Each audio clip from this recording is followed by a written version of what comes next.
త్రాక్షం పుణ్యశ్రవణకీర్తనం వాసుదేవం జగద్యోనిం నౌమి నారాయణం హరిం. కృష్ణాయ వాసుదేవాయ హరయే పరమాత్మనే ప్రణతక్లేశనాశాయ గోవిందాయ నమో నమః. వాసుదేవ వాసుదేవ వాసుదేవ.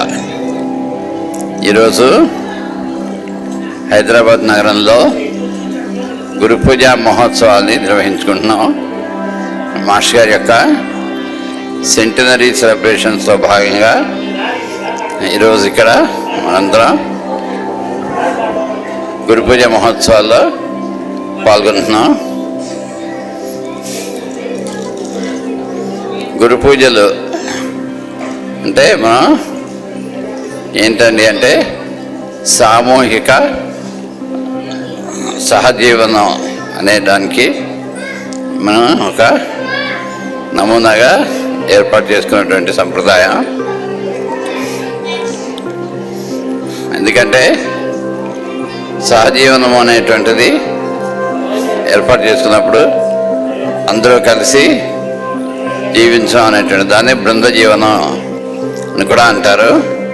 అలాగా జీవించడం కోసం ఏర్పాటైనటువంటి ఈ గురు పూజ మహోత్సవాలు ఎప్పుడు స్టార్ట్ అయ్యాయంటే గుంటూరులో నేను పుట్టక ముందరే స్టార్ట్ అయ్యాయి. నా కొద్దిమంది కలిసి ముందు అంటే ఇంట్లో కుటుంబ సభ్యులు ఇంకా పొన్నేశ్వర గారు ఇలాంటి వాళ్ళు కొంతమందితో ప్రారంభం చేసుకున్నటువంటి గురు పూజ మహోత్సవాలు అలాగా నలుదేశ వ్యాపించి ఎంతోమందికి ప్రేరణ అనేటువంటిది కల్పిస్తుంది. ఈ ప్రేరణ ఎట్లా వచ్చిందంటే అసలు మహర్షి గారి యొక్క జీవన విధానమే ఒక ప్రేరణ. మహర్షి గారి యొక్క జీవన విధానమే ఒక ప్రేరణ. ఎలా జీవించారంటే ఆయన వారి గురువుకి అంటే మాస్టర్ సియు గారికి సమర్పణ చేసుకొని జీవితాన్ని గడిపారు ఆయన. అది ఎన్నోసార్లు మనకి పెద్దలు చెప్పేదారు. మహర్షి గారి యొక్క గ్రంథాలు కూడా ఉన్నాయి.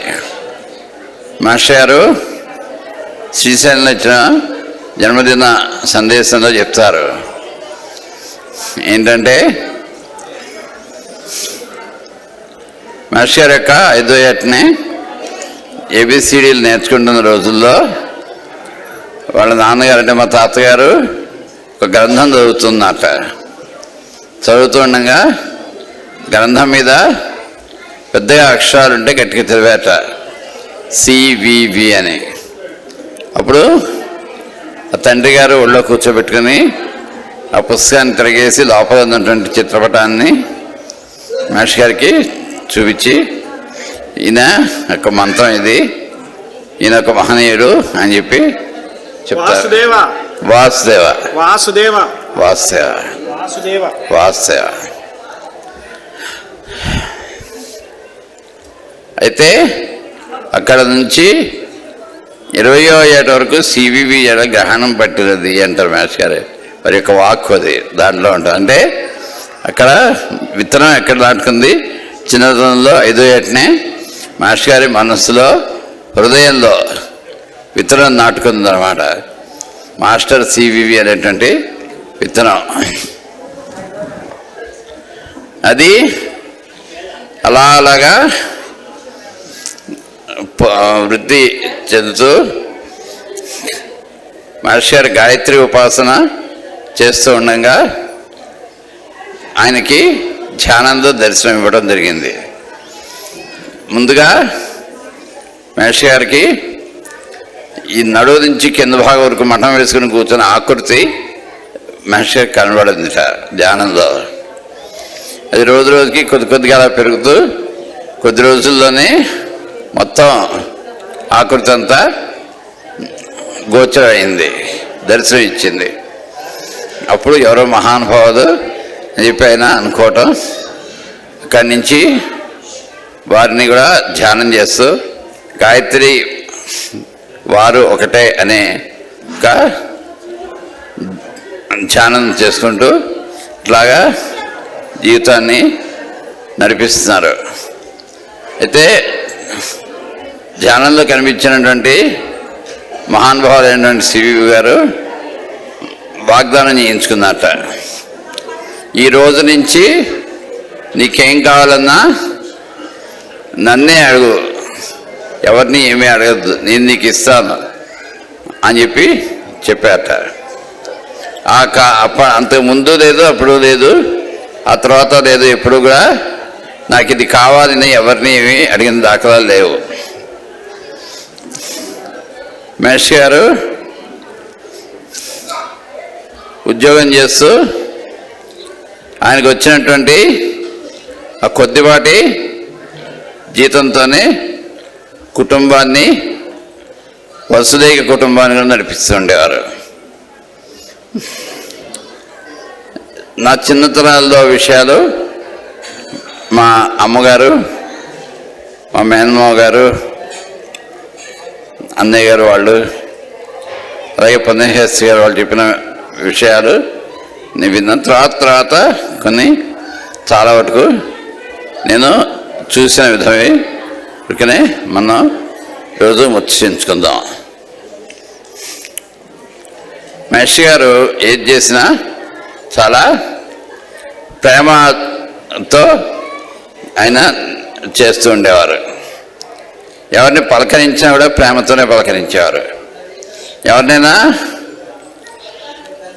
తిట్టినా కూడా ప్రేమతోనే తిట్టేవారు. తిట్టిన సందర్భాలు కూడా ఉన్నాయి. ఆయన విశాఖపట్నంలో ఒక దంపతులు ఉన్నారు. అందరూ ఆవిడ లక్ష్మి గారని పాటలు బాగా పాడుతూ ఉండేవారు. సరే, వాళ్ళు వచ్చినప్పుడు ఎప్పుడు వచ్చినా వాళ్ళు పొద్దున్న డిస్పెన్సరీ టైంలో వచ్చినా, తర్వాత వచ్చినా, ఎప్పుడు వచ్చినా తిడుతూ ఉండేవారు. ఎందుకు తిట్టేవారో మాకు తెలిసేది కాదు. వీళ్ళు ఏం తప్పు చేసేవారు కాదు, ఎందుకు తిడుతున్నారో వీళ్ళని అనిపించేది ఒకప్పుడు. సరే, చివర మాస్టర్ గారు శరీరం విడిచిపెట్టే సంవత్సరం గురు పూజ మహోత్సవం సింహాచలంలో జరుగుతున్నప్పుడు చెప్పారు. ఆ రోజు కచేరీ, నేను ఉన్నాను అక్కడ. ఆ రోజు ఆవిడది పాట కచేరీ అయింది. అయిన తర్వాత ఈమె భర్త యుగంధర్ని స్టేజ్ మీద రావాల్సిందిగా పిలుస్తానని చెప్పి పిలిచారు. పిలిచి వీళ్ళకి ఆశీస్సులు అందజేస్తున్నాను. వీరిని ఎప్పుడొచ్చినా నేను తిడుతూ ఉండేవాడిని. అయితే నేను ఎవరినైతే ప్రేమపూర్వకంగా నా వాళ్ళు అనుకుంటానో వాళ్ళ ఏడలో కొంచెం ఈ రకంగా ప్రవర్తిస్తాను. నా యొక్క ఎవరినైనా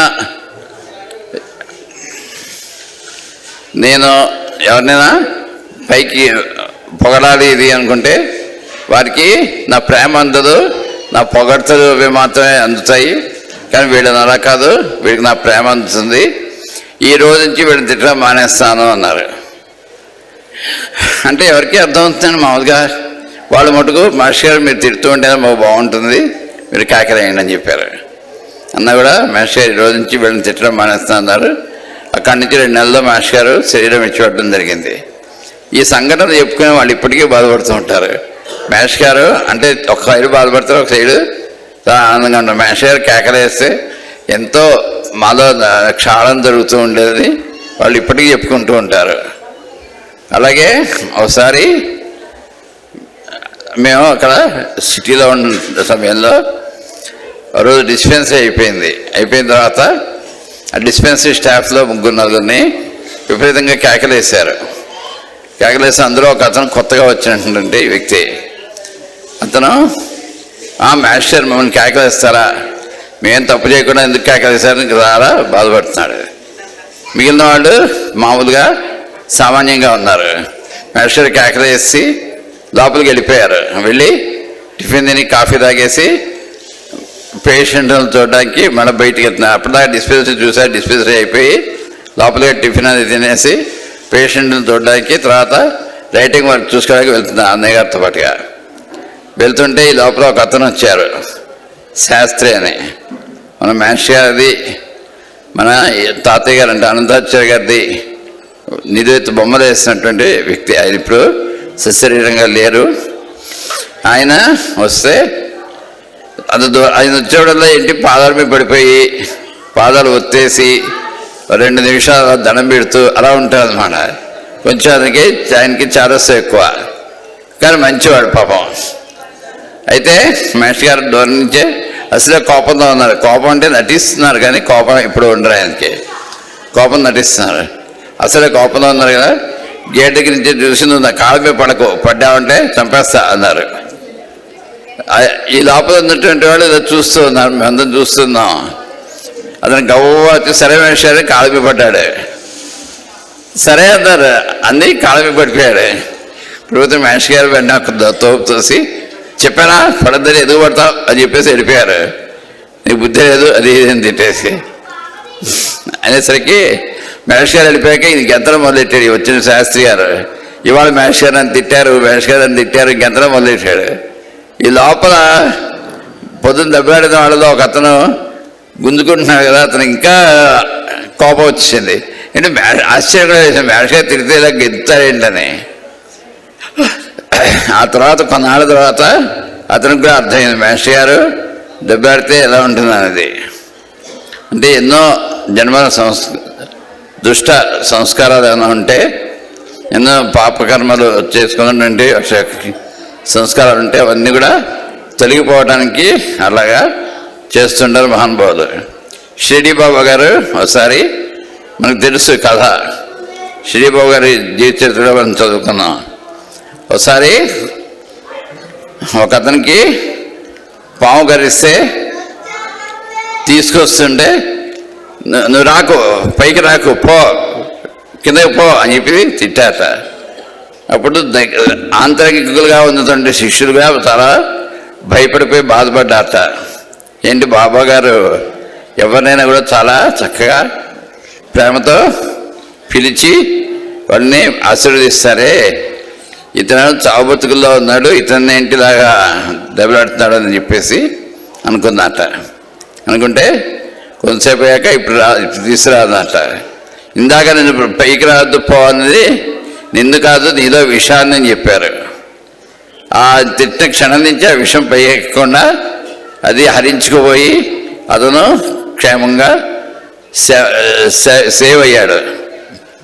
ఇటువంటివి మహానుభావుల్లో అనేక సంఘటనలు జరుగుతాయి.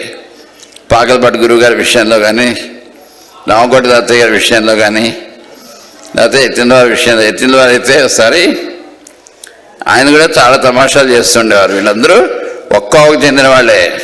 మన మహర్షి గారు కానీ, సివి గారు కానీ వీళ్ళందరూ కూడా ఒక్కోకి చెందిన వాళ్ళే.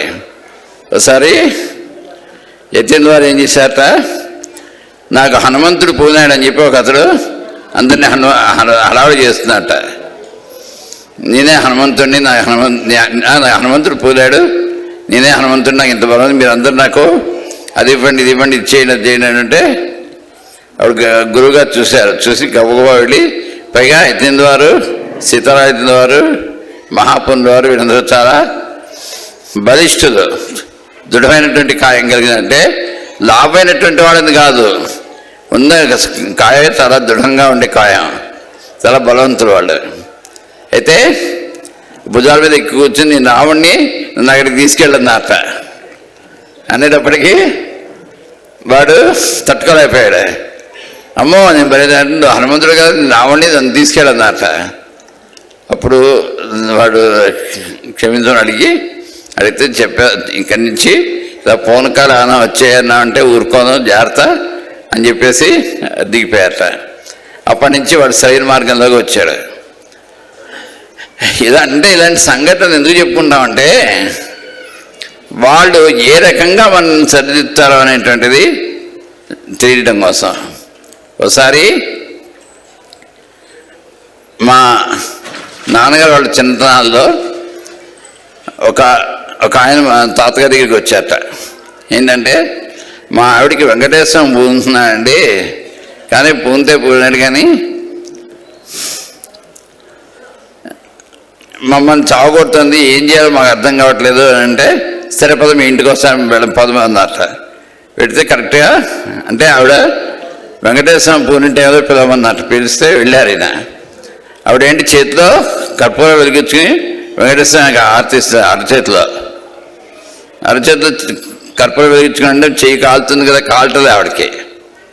అయితే ఈ తాతయ్య గారు వెళ్ళారు, మా అనంతాచార్య గారు వెళ్ళి అక్కడ ఆవిడ హారతి ఇవ్వడం చూసి చేయబట్టుకున్నట్ట. చెయ్యి వదులు అన్నట్ట. ఆవిడ వదలలే, నేను వదలను అన్నట్ట. అందులో ఈయన చాలా బలిష్ఠుడు, వ్యాయామంతో ఉన్నటువంటి శరీరం ఈ అనంతాచార్య గారిది. ఆయన పట్టు చాలా గట్టి పట్టు. ఆయన 80 ఏళ్ళ వయసులో ఆయన భుజాన్ని పట్టుకోవాలంటే 2 చేతులు పట్టినవాడు. మళ్ళీ అంత లావు కూడా కాదు, మామూలుగా ఉండేవారు, కానీ ఆ కండ అలా ఉండేది బలంగా అంత ఇదిలో. అప్పటికి 3 సార్లు 4 సార్లు పెరాలసిస్ వచ్చి తగ్గిన మనిషి. అటువంటి ఆయన పట్టు చాలా గట్టిగా ఉంటుంది. వదులు అందుట ఆవిడ, వదలను అన్నమాట. చేయి కాలుతో అంటే చేయి కాలు ఏంటి, వెంకటేశ్వరానికి చేయి కాలు అన్నమాట. అంటే అప్పుడు ఆ తర్వాత చేయి కాలు వదిలేవంటే వదిలేసి ఎప్పుడైనా వెంకటేశ్వరం పూజాడని చెప్పావో ఈసారి వదలు నిన్ను జాగ్రత్త చెప్తే ఆ రోజు వెంకటేశ్వరం పోవడం మానేసట. అంటే పూనకాలు అనేటువంటివి నిజమైనటువంటివి కాదు, కొద్ది వరకే నిజం. కానీ అందరికీ ఎలా అంటే పూనకాలు ఒకటే కాదు, ఏమైనా కూడా అందరికీ ఎలా నిజం కాదు, కొన్ని స్వార్థం కోసం చేసేవి కూడా ఉంటాయి. ఇటువంటివి ఎన్నో మరి మన మహర్షి గారి జీవితంలో కూడా అనేక విషయాలు ఉన్నాయి. అసలు మహర్షి గారు చూస్తే ప్రేమ సామ్రాజ్యం అయింది. ఆయన ఎవరిని పలకరించినా చాలా చక్కగా నవ్వుతూ పలకరించేవారు, ప్రేమతో పలకరించేవారు. ఆయన ఎంతటిదండి, వీళ్ళందరూ అదే. ఏం చెప్తారండి మహర్షి గారి గురించి? చాలామంది, ఇప్పుడు నేను చాలామందికి విన్నా, మహర్షి గారు నాకొక్కడికే అనేక విషయాలు తెలియజేశారని చెప్పి చెప్తారు. మహర్షి గారు నా ఏదో ప్రేమగా ఉన్నారు, అందరికన్నా ఎక్కువగా అని చెప్పి చెప్తారు.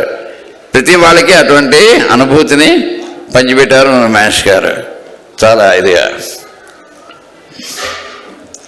అయితే మహర్షి గారు పూజ చేసి తీర్థం ఇచ్చి బొట్టు పెడితే అనేకమైనటువంటి జబ్బులు నయమైపోయేవి. గుంటూరులో ఉన్నప్పుడు నేను పుట్టకముందు సంగతి, పొన్నయ్య గారు వీళ్ళందరూ కూడా రిటర్న్ అయ్యేవారట ఇంట్లో. అమ్మగారు అందరూ కూడా తర్వాత 4 గంటల లేచి రెడీ అయిపోయి పూజగా ప్రారంభం చేసేవారట. పూజ చేసి సుప్రభాతం చదివి పూజ చేసి మొత్తం అందరికీ తీర్థం ఇచ్చి, దానికోసం ఎంతోమంది వచ్చేవారట తీర్థం తీసుకోవడం కోసం. తీర్థం ఇచ్చి బొట్టు పెడితే వాళ్ళకు ఉన్నటువంటి అనారోగ్యాలు తొలగిపోయాయట. ఇది విని సరే ఒకళ్ళు వాళ్ళ ఇంట్లో వంట చేసుకుని అన్నం తిందామని కూర్చుని సరే ఎక్కడి నుంచో రాళ్ళు మట్టి అవి పడుతూ ఉండేట పైనుంచి. అలాగా మళ్ళీ వంట చేసుకుని కూర్చుంటే మళ్ళా అసలు కొన్నాళ్ళ పాటు భోజనం కూడా సరిగ్గా నోచుకున్నటువంటి స్థితి ఏర్పడి వాళ్ళు సరే మగవాళ్ళు నెమ్మదిగా బయటనే తిని బయట నుంచి ఇలా పట్టుకొచ్చి ఇస్తే తినేసారు. అయితే ఒకసారి ఎవరో చెప్పగా విని మన మహర్షి గారి దగ్గరికి వచ్చారట. అయితే పదండి మీ ఇంటికి వస్తాను అని చెప్పి వెళ్ళి ఇప్పుడు వంట చేయను అన్నమాట. వంట చేసి కూర్చొని భోజనం చేయమన్నమాట. వాళ్ళు చాలా భయపడుతుంటే అప్పుడు ఏం పర్లేదు మీరు కూర్చుంటారంటే అంతా వడ్డించుకుని చేసేసరికి ఆ రోజు రాళ్ళు కానీ ఈ మట్టి కానీ ఏదీ పడలేదు పైనుంచి.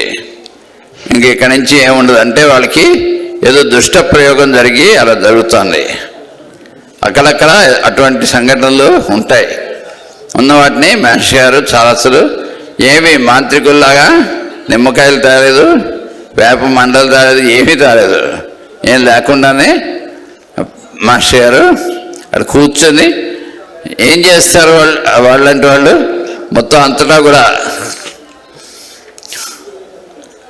భగవంతుడిని చూస్తారు. సర్వాంతర్యమైనటువంటి భగవంతుడిని చూసి ఆయన్ని మొత్తం అంటే పడే రాళ్ళల్లో ఆ మట్టిలో పడేస్తున్నటువంటి శక్తిలో అంతటా కూడా భగవత్ శక్తిని దర్శించి ధ్యానం చేస్తే మొత్తం అలాంటివన్నీ కూడా క్షాళం అయిపోయి చాలా బ్రహ్మాండంగా ఉంటుంది. ఆ క్షణం నుంచి వాళ్ళకి అది పోయి వాళ్ళు ఇంకా రోజు హాయిగా భోజనం చేయడం అందరూ సుఖంగా ఉండడం జరిగింది. ఓసారి ఎవరో చెడు ప్రయోగం చేసి ఇది చేస్తే అంటే ఏమైందంటే ఈకే గారికి, అమ్మగారికి, పిల్లలకి పైన మేడ మీద ఆ ఇంటిగల వాళ్ళు ఉంటే వాళ్ళకి అందరికీ కూడా జ్వరాలు వచ్చి అంతకి తగ్గట్లే నీరసించిపోతుంటే ఇది కూడా నేను పుట్టకముందు జరిగిన సంఘటనే. అమ్మగారు చాలాసార్లు చెప్పారు ఈ విషయం. అన్నయ్య గారు వాళ్ళు కూడా లెక్చర్లో చెప్పారు. నీరసించిపోతుంటే సరే అప్పుడు ఇట్లా కాదని చెప్పి మేష్ గారు ఒకరోజు ఆ జనాల్లో ఉన్నా కూడా సరే అందరూ స్నానం చేసి మంచి కొత్త బట్టలు కట్టుకొని వచ్చి కూర్చొని పూజ చేద్దామని ఆయన కూడా చక్కగా స్నానం చేసి మంచి బట్టలు కట్టుకుని వచ్చి కూర్చున్నారు. కూర్చొని పూజ మొదలెట్టి పూజ అంతా అయిపోయిన తర్వాత తీర్థం ఇచ్చి బుట్ట పెట్టి చెప్పారు ఎవరు ఫలానా వ్యక్తులు అని చెప్పి వాళ్ళు దుష్ట ప్రయోగం చేశారు. వాళ్ళందరూ చేస్తూ ఉంటారులేండి, అవి కూడా చేశారు.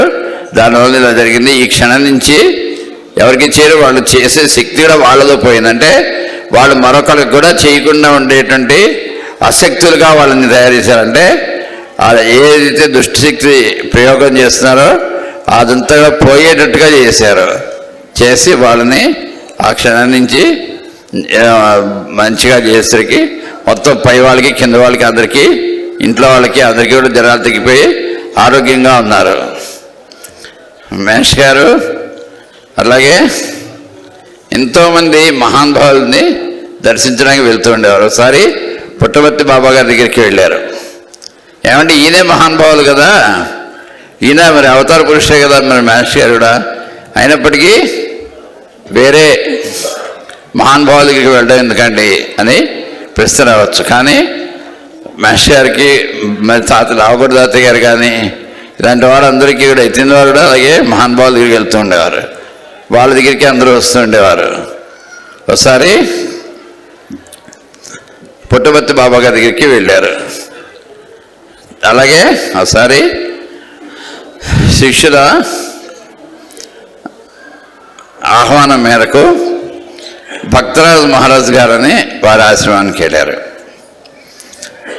అక్కడ మధ్యప్రదేశ్లో ఓంకారేశ్వర దగ్గర నర్మదా నది ఒడ్డున మోర్టక్ అనే ఒక ఊరుంది. అక్కడ మేము విష్ణుయాగం కూడా చేసాం అన్నయ్య గారి ఆధ్వర్యంలో.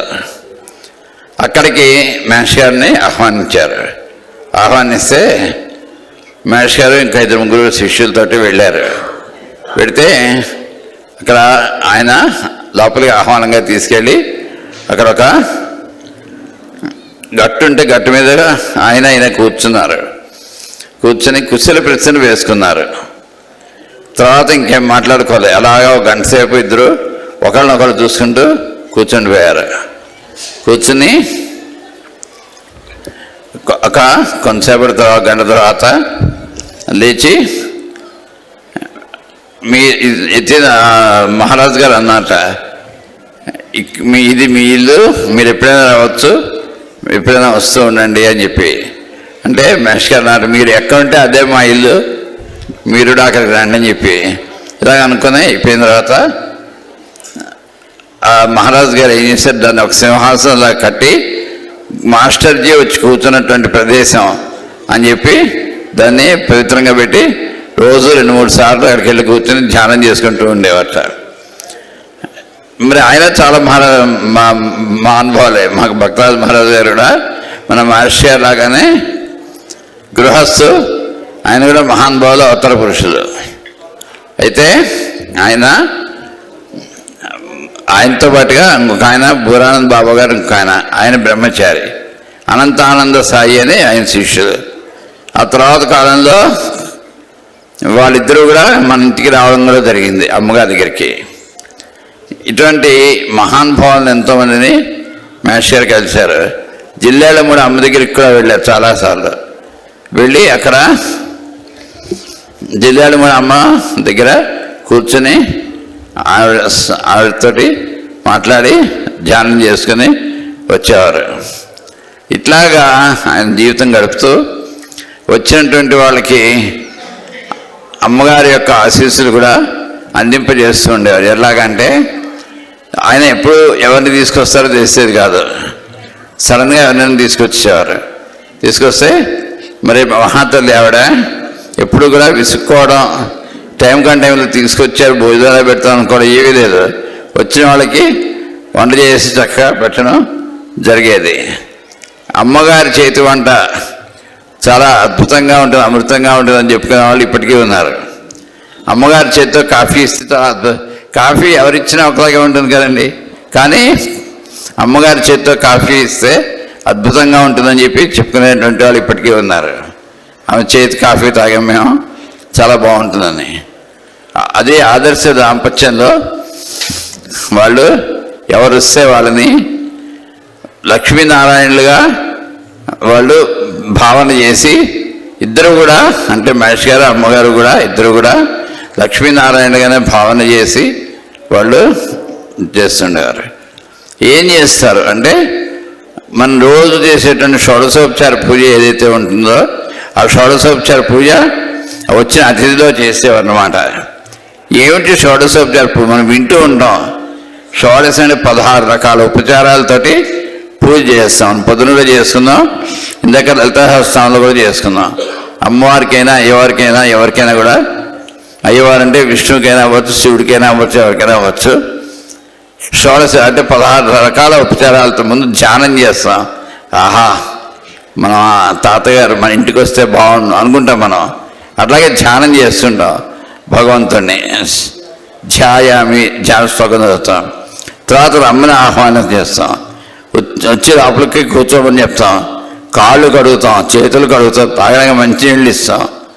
ఇప్పుడైతే కొబ్బరి నీళ్ళు ఏదైనా కూడా ఇవ్వచ్చు. లేకపోతే ఇప్పుడు కాలంలో అయితే డ్రింకులు ఇస్తాం అనుకోండి, డ్రింకులు ఇవ్వకూడదు.